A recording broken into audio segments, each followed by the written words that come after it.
ಯಾಕೆಲ್ರೂ ಹಾಗೆ ನೋಡ್ತಾ ಇದ್ದೀರಾ?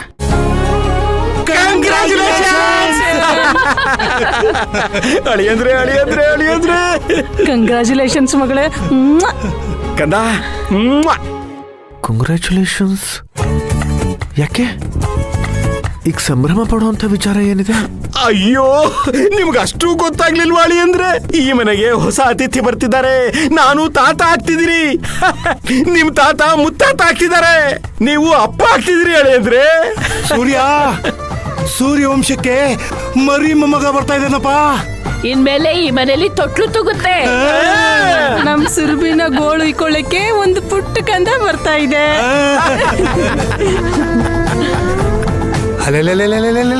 ಅಯ್ಯ ಅಯ್ಯ ಅಯ್ಯ, ಅದು ಎಷ್ಟು ನಾಚ್ಕೋತಾ ಇದೆಯಲ್ಲಪ್ಪ ಸೂರ್ಯ.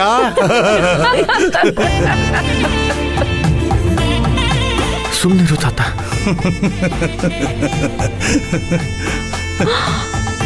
ಅಮ್ಮ, ಇದೆಲ್ಲ ನಿನ್ ಕಿತಾಪತಿನ? ಬೆಳಗ್ಗೆ ನನಗೆ ತಲೆ ಸುತ್ತುತ್ತಿದೆ ಅಂತ ನಿನ್ನ ಹತ್ರ ಹೇಳಿದ್ದೆ ತಪ್ಪಾಯ್ತು. ನಿಂಗೆ ಯಾವ ಹೊತ್ತಲ್ಲಿ ಏನ್ ಮಾತಾಡ್ಬೇಕು ಅಂತಾನೆ ಗೊತ್ತಾಗೋದಿಲ್ಲ ಅಮ್ಮ.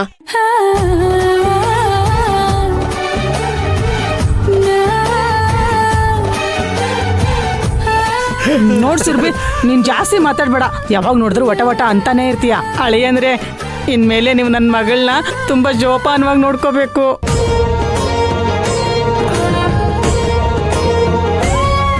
ನೋಡು ಸೂರ್ಯ, ಇನ್ಮೇಲೆ ಅವಳಿಗೆ ಕೆಲವೊಂದು ಹಿಡ್ಸುತ್ತೆ, ಕೆಲವೊಂದು ಹಿಡ್ಸೋದಿಲ್ಲ. ಆಮೇಲೆ ಮುಖ್ಯವಾದ ವಿಚಾರ, ಭಾರವಾಗಿರೋ ವಸ್ತುನ ಅವಳು ಎತ್ತಲೇಬಾರ್ದು. ಸೂರ್ಯ, ಇವತ್ತೇ ಮಾವಿನಕಾಯಿ, ಹುಣಸೆ ಹಣ್ಣು, ನಿಂಬೆ ಹುಳಿ, ಪಪ್ಪರ್ಮೆಂಟು ಎಲ್ಲ ಸ್ಟಾಕ್ ತಂದು ಇಟ್ಬಿಡು. ಮಾವ, ಚಿಕ್ಕ ಚಿಕ್ಕ ಮಕ್ಕಳ ಫೋಟೋ ತಂದು ಇಡೀ ಮನೇಲಿ ಎಲ್ಲೂ ಗ್ಯಾಪ್ ಇಲ್ದ ಹಾಗೆ ಅಂಟಿಸ್ಬಿಡೋಣ. ಇನ್ನೂ ಯಾಕೆ, ಒಂದಷ್ಟು ಸಣ್ಣ ಮಕ್ಕಳನ್ನ ತಂದು ಆಟ ಆಡಕ್ ಬಿಟ್ಬಿಡೋಣ. ರೀ, ನಿಮ್ದು ಯಾಕೋ ಸ್ವಲ್ಪ ಓವರ್ ಆಯ್ತು ಅನಿಸ್ತಾ ಇಲ್ವಾ? ಮತ್ತಿನ್ನೇನ್ ಮಾಡೋಣ? ನಾವು ಎಷ್ಟೋ ವರ್ಷಗಳ ನಂತರ ಈ ಮನೆಗೆ ಒಂದು ಪುಟ್ಟ ಮಗು ಬರ್ತಾ ಇದೆ, ಓವರ್ ಆಗಿರ್ಲೇಬೇಕು. ಏನ್ ನಡೀತಿದೆ ಇಲ್ಲಿ? ನಿಮ್ ಗಲಾಟೆ ಅಲ್ಲೇವರೆಗೂ ಕೇಳಿಸ್ತಾ ಇತ್ತು. ಯಾರಿಗಾದ್ರೂ ಏನಾದ್ರೂ ತೊಂದ್ರೆ ಆಯ್ತಾ? ಭಾಗ್ಯಂ ಅವ್ರೆ, ಇದು ತೊಂದರೆಯಿಂದ ಆಗ್ತಿರೋ ಗಲಾಟೆ ಅಲ್ಲ, ಖುಷಿಯಿಂದ ಆಗ್ತಿರೋ ಗಲಾಟೆ. ನೀವು ಅಜ್ಜಿ ಆಗ್ತಾ ಇದ್ದೀರಾ.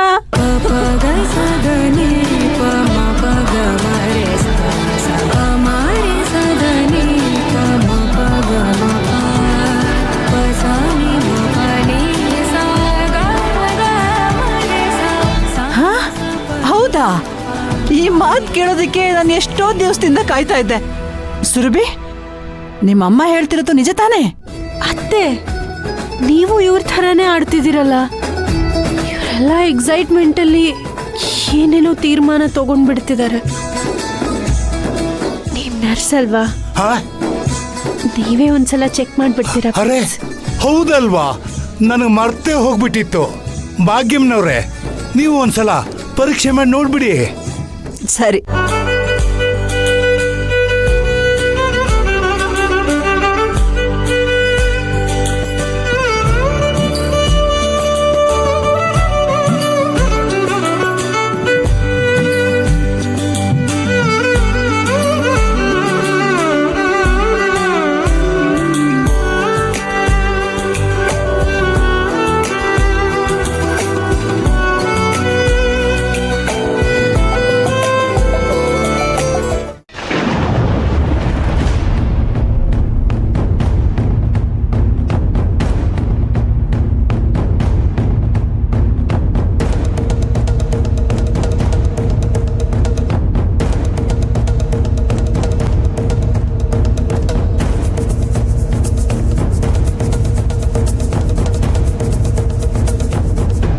ಯಾಕಮ್ಮ, ಏನಾಯ್ತು? ನಮ್ ಸಂತೋಷ ಸಂಭ್ರಮ ಎಲ್ಲ ಪೋಸ್ಟ್ಪೋನ್ ಆಗ್ಬಿಡ್ತು ಕಣೋ.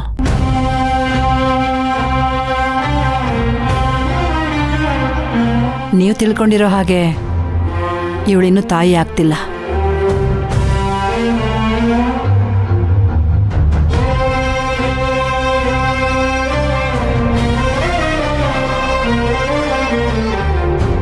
ಮತ್ತೆ ಅವಳಿಗೆ ತಲೆ ಸುತ್ತು ಬರ್ತಾ ಇತ್ತು, ವಾಂತಿನೂ ಮಾಡ್ಕೊಂಡ್ಲು.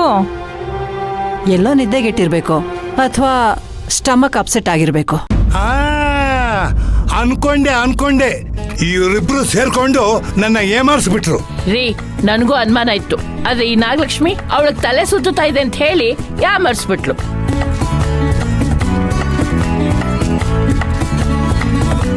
ಇದೆಲ್ಲ ಆಗಿರೋದು ಬದ್ರಿನಾಥ್ಗೆ ಹೋಗಿ ಅಡಿಗೆ ಕಲ್ತ್ಕೊಂಡ್ ಬಂದಿದಾರಲ್ಲ ಇವರಿಂದಾನೆ. ಲೇ ನಾಗು, ಅದಕ್ಕೂ ಇದಕ್ಕೂ ಏನೇ ಸಂಬಂಧ? ನೀವು ಮಾಡಿರೋ ಅಡಿಗೆಯಿಂದಾನೆ ಅವಳಿಗೆ ಈ ರೀತಿ ಆಗಿರೋದು. ಏಯ್, ಏನೇ ಮಾತಾಡ್ತಿದ್ಯಾ?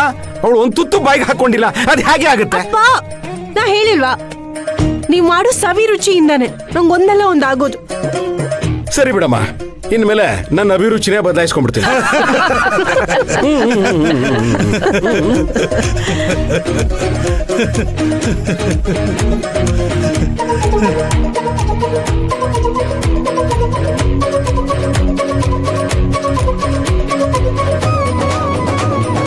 ನೀವೇನೇ ಹೇಳಿ ಅಳಿಯಂದ್ರೆ, ಈ ಕ್ಷಣಕ್ಕೆ ಬಂದು ಹೋದ ಈ ಸಂತೋಷ ಇದೆಯಲ್ಲ, ಇದಕ್ಕೆ ಬೆಲೆ ಕಟ್ಟಕ್ಕೆ ಆಗೋದಿಲ್ಲ. ನೋಡಪ್ಪ ಸೂರ್ಯ, ಈ ನಮ್ಮ ಸಂತೋಷ ಶಾಶ್ವತಗೊಳಿಸೋ ಜವಾಬ್ದಾರಿ ನಿಮ್ಮಿಬ್ಬರದು. ಆದಷ್ಟು ಬೇಗ ಈ ಸುದ್ದಿ ನಿಜ ಆಗ್ಬಿಟ್ರೆ ನನ್ಗಷ್ಟೇ ಸಾಕು. ಹೂ ಅಳಿಯದ್ರೆ, ನಾವು ಆದಷ್ಟು ಬೇಗ ಮನೆಗೆ ತೊಟ್ಟಿಲ್ ತರ್ತೀವಿ, ಆಟ ಸಾಮಾನುಗಳು ತರ್ತೀವಿ, ಚಿಕ್ಕ ಚಿಕ್ಕ ಮಕ್ಕಳ ಫೋಟೋನ ಇಡೀ ಮನೇಲಿ ಎಲ್ಲೂ ಗ್ಯಾಪ್ ಇಲ್ಲದ ಹಾಗೆ ಅಂಟಿಸ್ಬಿಡ್ತೀವಿ. ಸರಿಯಾಗಿದ್ದೀರಾ ನೀವೆಲ್ಲ. ಸುರಭಿ, ಬಂಗಾರು.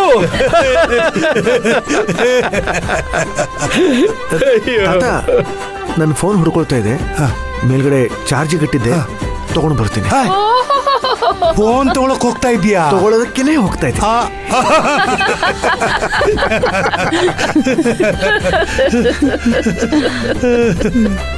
ಯಜಮಾನ್ರೆ, ನೀವೇನು ಯೋಚನೆ ಮಾಡಬೇಡಿ. ನೀವು ಇಷ್ಟಪಟ್ಟ ಹಾಗೆ ಆದಷ್ಟು ಬೇಗ ಈ ಮನೆಗೆ ಒಬ್ಬ ಅತಿಥಿ ಬಂದೇ ಬರ್ತಾನೆ.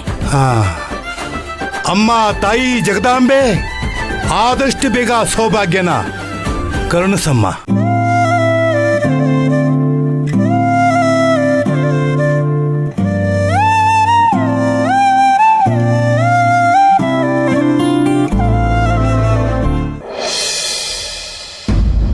ನೋಡಪ್ಪ ನಕುಲ್, ಈಗಾಗಲೇ ಈ ಮನೆ ಒಂದು ರಣರಂಗ ಆಗೋಗಿದೆ. ಅದರ ಜೊತೆಗೆ ನೀನು ಒಂದು ಹೊಸ ತಾಪತ್ರೆಯ ಸೇರಿಸ್ಬೇಡ. ನನಗೂ ಈ ಕೂಗಾಟ ಕಿರಿಚಾಟ ಎಲ್ಲ ಕೇಳಿ ಕೇಳಿ ಕೇಳಿ ಸಾಕಾಗೋಗಿದೆ.